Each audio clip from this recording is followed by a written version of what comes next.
So I really wanted an excuse to talk about Chainsaw Man, and I'm gonna use this.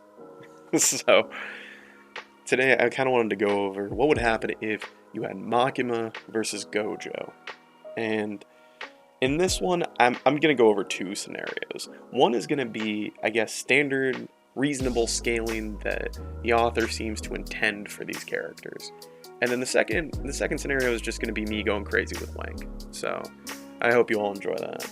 Now, for those of you that have watched these videos from me, the way I like to do it is break off the result nice and early. In this case, Makima wins in both scenarios, wank or no wank, right? Now, one of the big reasons for this is that Makima's abilities as the control devil should actually bypass Gojo's infinity barrier, right? And for those of you that don't know, the main ability that seems to be the most lethal, the most effective, is this ability she has where she would make somebody say the name of her target, in this case Gojo, and then the person saying the name and Gojo would both die. And the way she enacts this is actually pretty brutal, right? In both the instances we see, she actually crushes them into paste, twists their body into these ungodly looking figurines, right? Gojo should not be able to survive this. Now, I already hear it. Well, what about reverse curse technique? Why can't he just regen? Well, Gojo's reverse curse technique is actually, it's pretty great as far as healing factors go, but we've never seen him regen from anything like that. We've never seen anyone in Jujutsu Kaisen regen from something like that, being turned into paste. It seems the upper limits of it are essentially being stabbed in the organs, the heart, the throat, the brain, and that's pretty much the best we've seen from it, right?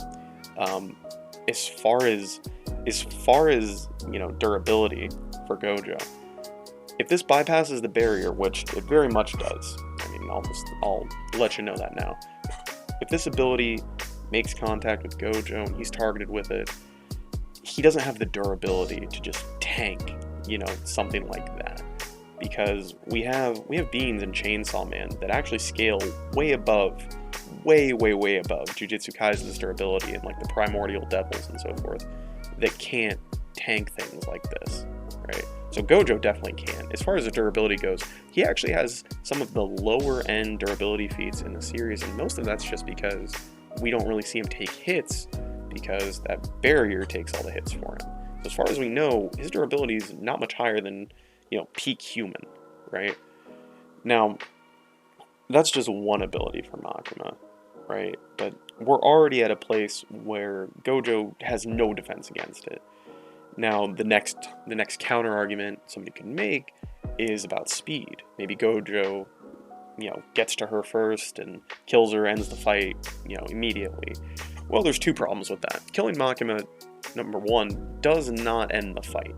If you were to kill Makima, as we've seen, it gets reflected as damage to some random Japanese citizen, right? You gotta kill her a couple million times before you even start to make any headway, right? Now, the next problem with this is that Makima should be faster than Gojo, right? Using reasonable scaling. So let's go through that. Gojo should be, and again, this is just what the author seems to intend, right? We'll get to the wank later. The author seems to intend for Gojo, outside of his teleportation, to be probably 100 to 200 times faster than sound. That's about what we can gather from the speed feats. So he should be obviously way faster than guns, to give you an idea. He should pretty much outpace damn near anything you can think of as far as weapons, missiles, fighter jets, whatever. However, Makima and Chainsaw Man seems to have a very clear-cut mathematical speed scaling. Makima seems to scale about to the speed of the Gun Devil, somewhere around that range. And the Gun Devil actually scales to about 1,400 times the speed of sound, right? Now, this is very easy to come up with because in Chainsaw Man, they actually have very, very clear times and feats done in those times by the Gun Devil, right? And Makima very clearly, swapping hands with him and basically winning the fight, right? So you have you have somebody who's, at least 7 times faster than Gojo. So there's no good argument for saying he'll get his attacks off first, or, she won't have time to enact these abilities. Quite the contrary, it's more likely that she gets her abilities off. And on top of that, right, aside from raw speed, personality does play a factor here. When Makima fights, she basically always is fighting as if she's bloodlusted, right? Very, very instantaneous kills, never really messing around, not going easy, not playing the, well, let me mess around at 10% of my power memes, none of that, right? Gojo does mess around a little bit, but I don't want to say he's going to pull a Goku and just be like, I want to see your abilities first. I'm just saying that he doesn't act as bloodlusted as Makima, right? So, as far as this goes, like, if you're looking at scaling as the authors likely intend it to be, Makima wins this, right? But let's look at the other side. So if I just get to go crazy, and I can wank these two wherever I want, as high as I can get them, right? They actually end up with about equal stats. Reason being is that, let's look at Gojo first. Gojo, if I can just wank him wherever I want, he's at a measurable speed. The reason for this is that he can outpace his own limitless abilities. One example is Red. He can actually outpace basically the creation, or the coming into existence of new space or new reality. Meaning he basically outpaces reality, which would put him at a measurable speed. It's absolutely insane to wank him this high, but, bear with me for a sec. Now, Makima's at about the same speed. We know this because Makima is fast enough to get through dimensions. Ignoring how she does it, that just puts her at immeasurable speed, being fast enough to transcend dimensions, right? That's fine. So, from there, we have AP durability. Well, Gojo's AP should be infinite 3D. Let's just say that he scales to his own hollow purple, right? Every time he throws a punch, he's throwing it with infinite 3-dimensional attack potency. Every single punch is as strong as hollow purple, right? And we know hollow purple's that strong because it's existence erasure. Pretty much anything it touches should be destroyed. That's how potent it is, right? Now we look at Makima. Makima scales about to Chainsaw Man, and Chainsaw Man has conceptual existence erasure, which is actually a higher level of existence erasure than what Gojo has, but we'll leave that alone.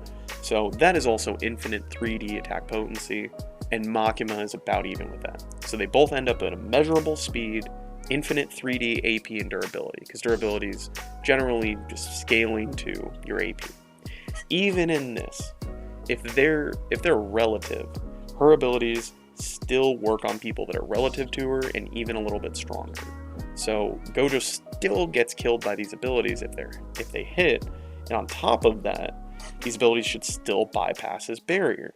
Not because they're speed based or faster than his barrier, although I guess in this case they would be faster than his barrier, because having a measurable speed would get you through Limitless, or the neutral Limitless, because all it is just a version of the Achilles and the Tortoise story, which you only need infinite speed to bypass.